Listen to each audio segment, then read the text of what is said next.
Angela, how do I enforce my trademark rights?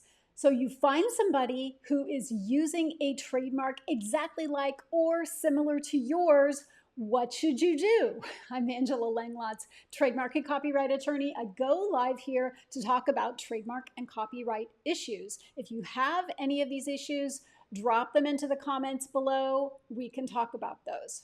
Now, remember, the rule is the first person to use a trademark in commerce, and that means certain things, or to file a trademark application, whichever comes first, has better trademark rights, at least in that geographic area. So let's keep that in mind during our discussion here. Now, you should not try to manage a situation where you're accusing somebody of trademark infringement or being accused of trademark infringement by yourself. Why? Because we need to analyze the legal posture of both parties before we go responding to a letter of trademark, accusing of trademark infringement, or send our own letter accusing someone else of trademark infringement. Now, the very first thing I do when a client comes to me and says, hey, so-and-so is infringing my trademark, is I want to see how my client has been using the trademark and whether or not my client has a trademark registration. Why? Because I need to know what my client's rights are. If I don't know what my client's rights are, then I can't make a full analysis of the situation. So if they don't have a trademark registration, they may have some what are called common law trademark rights just by virtue of their use of the trademark in commerce. So if they have a trademark registration, it becomes really easy. Why? Because I can go look at their trademark registration in the trademark office database, and I can see when they got their trademark, what their claimed date of first use was, how are they using the trademark, what is the trademark, and what goods and services does it apply to. This is all relevant to the evaluation of my client's rights. If they don't have a trademark registration, however, the analysis becomes even more complicated because then I have to go look at the client's website, look at the client's marketing collateral, ask questions about where they were using the trademark, when they started using the trademark, what goods and services they were using the trademark on. So there's a whole bunch of questions that I have to ask them and I have to figure out to know what their trademark rights are, because there's no trademark registration certificate that tells me what their rights are. So I need to do some digging. So I will have a conversation with my client about when did you start? How were you using it? Where were you using it? All of those things. Also, we need to make sure as a threshold issue that they are actually using the trademark, because sometimes clients think they're using a trademark, but they're really not. For example, they may have registered an LLC with the name of that trademark as the LLC name. Without more, that is not trademark use. So I can't claim trademark use by my client if all they have is an LLC with the trademark name on it, because that, without more, isn't trademark use. What's also not trademark use is owning a URL or a domain name. That, without more, isn't trademark use. So sometimes people claim that they're using a trademark, but they're not really using it. And if so, if they're not using it, they don't have trademark rights unless we file a trademark application and assert an intent to use the trademark on certain goods and services. So I need to look at that. Now, we've already talked about if the aggrieved party, my client, has a trademark registration. As I mentioned, it becomes a lot easier to decide what their rights are if they have a trademark registration, because it's all printed on the certificate in black and white.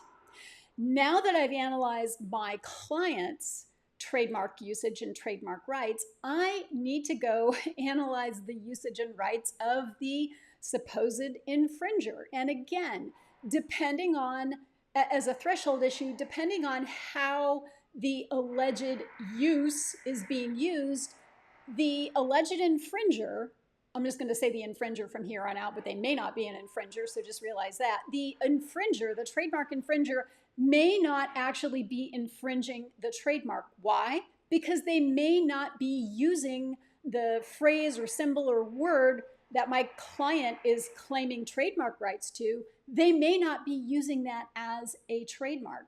Remember that not every use is trademark use. So we need to analyze, hey, is this infringer actually using my client's claimed trademark as a trademark? If they're not, then we don't have trademark infringement. So I need to go look at that. I also need to look at, does the alleged infringer have any trademark rights themselves? Did they ever file a trademark application? Do they have a trademark registration? Do they have any common law trademark rights that would allow them to assert the right to use my client's claimed trademark in their geographic area? We need to analyze all of this, and we need to know, how were they using it? Where were they using it? When did they start using it? All of these things become very important. What we don't want to do is we don't want to go in there with guns blazing, hey, you got to stop, because here's what can happen. If we don't analyze who used it first or who filed a trademark application first, we can get ourselves into a situation where you're accusing somebody of trademark infringement, but actually you're the infringer. And we don't want to get into a situation where we accuse the other party of infringement, we're really the infringers, and now the other party is telling my client, oh, you got to stop. Actually, thank you very much for telling me about your usage. I didn't know about that. But now that I do, because I have better trademark rights than you do, I'm going to demand that you stop. So we don't want to be in that situation. Sometimes clients come to me accusing another party of trademark infringement, but it turns out that my client is actually the one who's infringing the trademark. They just didn't know about the other party's trademark rights. If that is true, I want my client to be able to do one of two things. If they have rights in a certain geographic area and they want to expand into another area, then I want my client to be able to file a trademark application, acquire nationwide rights through that trademark application filing, and then assert any accusations of infringement or send the other people a letter saying, hey, FYI, we now own the rights to this mark nationwide because we have a trademark registration nationwide. So we don't want to tip the other party off to my client's trademark rights or lack of trademark rights unless that's a strategically intelligent thing to do, okay? If I find that my client is actually infringing the other party's trademark rights, what I tell the client is this: listen, you need to do a rebrand before the other party finds out about your trademark use and demands that you quit. We don't want you to be accused of trademark infringement. So what we do is this: we pick another brand, we apply to register that brand, and then we start the transition to the new brand before the other party even knows about my client's use. This allows my client to rebrand on their own timetable rather than on the other party's timetable. If we go in guns blazing and my client is actually the trademark infringer, not the other party, then what happens is, again, they're going to come back with a strongly worded letter and say, hey, no, you guys got to stop, and we want you to stop now. If my client is the infringer and they come back, or they never send a letter accusing the other party of trademark infringement, quietly change their brand, then they're allowed to do that without interference by the other party. So bottom line, you really need to analyze these situations carefully before you start writing letters and making demands of the other party. Because until we analyze the relative positions of both parties, we don't know who has the better trademark rights or if either party has any trademark rights at all. So just remember that when you're accused of trademark infringement or when you're considering accusing someone else of trademark infringement. I'm Angela Langlotz. I go live, mistakes and all, here on weekdays to talk trademarks and copyrights. Like and subscribe to get more of my material, and you can find me online at TrademarkDoctor.net or on YouTube at Trademark Doctor. I'm also on Facebook at facebook.com/TrademarkDoctor.